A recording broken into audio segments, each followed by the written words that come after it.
गहरे सब्ज जंगल के बीचों बीच, जहां सूरज की रोशनी भी मुश्किल से जमीन तक पहुंचती थी, वहां एक प्रासरार खामोशी छाई रहती थी।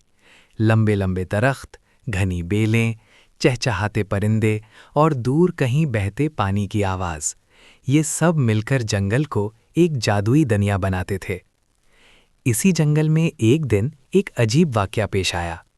सुबह का वक्त था। नरम धूप दरख्तों के पत्तों से छनकर जमीन पर सुनहरी धब्बे बना रही थी। अचानक एक दरख्त के नीचे से किसी के रोने की आवाज आई।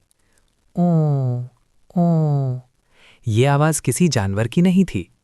भालू बुलू, जो शहद की तलाश में इधर-उधर घूम रहा था, चौंक कर रुक गया। ये आवाज? उसने सर खुजाकर कहा। ये तो किसी बच्चे की लगती है। बुलू आहिस्ता आहिस्ता उस आवाज की तरफ बढ़ा। झाड़ियों के पीछे उसे एक नन्हा इंसान का बच्चा नजर आया, जो पत्ते और घास पर लेटा रो रहा था। बुलू की आंखें हैरत से फैल गईं। अरे, ये तो जंगल का नहीं है। बुलू ने फौरन अपने दोस्त नीलू, काला तेंदुआ को आवाज दी। नीलू दरख्त की शाख से फिसलकर नीचे आया और बच्चे को गौर से देखने लगा। ये इंसान का बच्चा है, नीलू ने संजीदगी से कहा, और जंगल में इंसान का बच्चा अकेला नहीं रह सकता। बुलू ने बच्चे को आहिस्ता से उठाया। बच्चा अब रोना बंद कर चुका था और बड़ी बड़ी आंखों से बुलू को देख रहा था। हम इसका क्या करें? बुलू ने पूछा। नीलू ने कहा, फैसला जंगल की काउंसिल करेगी। शाम होते ही जंगल के सब जानवर बड़े बरगद के दरख्त के नीचे जमा हो गए। हाथी दादा गज्जू, हरन, बंदर, मोर और सबसे दूर एक चट्टान पर बैठा हुआ शेरजाद। दादा गज्जू ने गरजदार आवाज में कहा, ये इंसान का बच्चा है। जंगल के कानून के मुताबिक हमें फैसला करना होगा।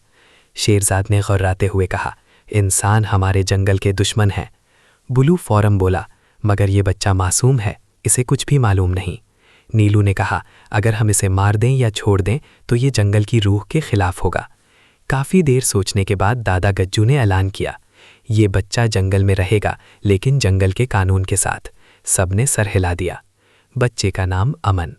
बुलू ने बच्चे का नाम रखा अमन, क्योंकि उसकी आंखों में सुकून था। अमन आहिस्ता आहिस्ता जंगल का हिस्सा बन गया। वो बंदरों के साथ दरख्तों पर चढ़ता, हरनों के साथ दौड़ता और नीलू से दानाई सीखता। नीलू उसे कहता, ताकत से बड़ा हथियार अकल है अमन। शेरजाद दिल ही दिल में खुश नहीं था। एक दिन यही इंसान जंगल को तबाह करेगा, वो सोचता। उसने जंगल के कुछ जानवरों को भड़काना शुरू किया। अगर आज नहीं रोका तो कल देर हो जाएगी। एक दिन जंगल के किनारे आग लग गई। हवा तेज थी, आग फैल रही थी। जानवर घबरा गए। अमन ने फौरन नीलू से कहा, हम सबको दरिया की तरफ ले जाना होगा। बुलू ने कहा, लेकिन रास्ता आग में है। अमन ने दरख्तों की समत इशारा किया। ऊपर से बंदर हमारी मदद करेंगे। सब जानवर अमन की बात मान गए।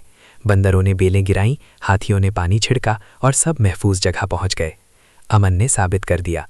आग बुझने के बाद शेरजाद खामोश था। दादा गज्जू ने ऐलान किया, आज अमन ने साबित कर दिया कि वो जंगल का दुश्मन नहीं, मुहाफिज है। शेरजाद ने सर झुका लिया। अमन अब सिर्फ इंसान का बच्चा नहीं था, वो जंगल का बेटा बन चुका था। जंगल में फिर से खुशी लौट आई। परिंदे चहचहाने लगे, नदी मुस्कुराने लगी और दरख्त हवा में झूमने लगे। और अमन, वो मुस्कुराकर बोला, ये मेरा घर है।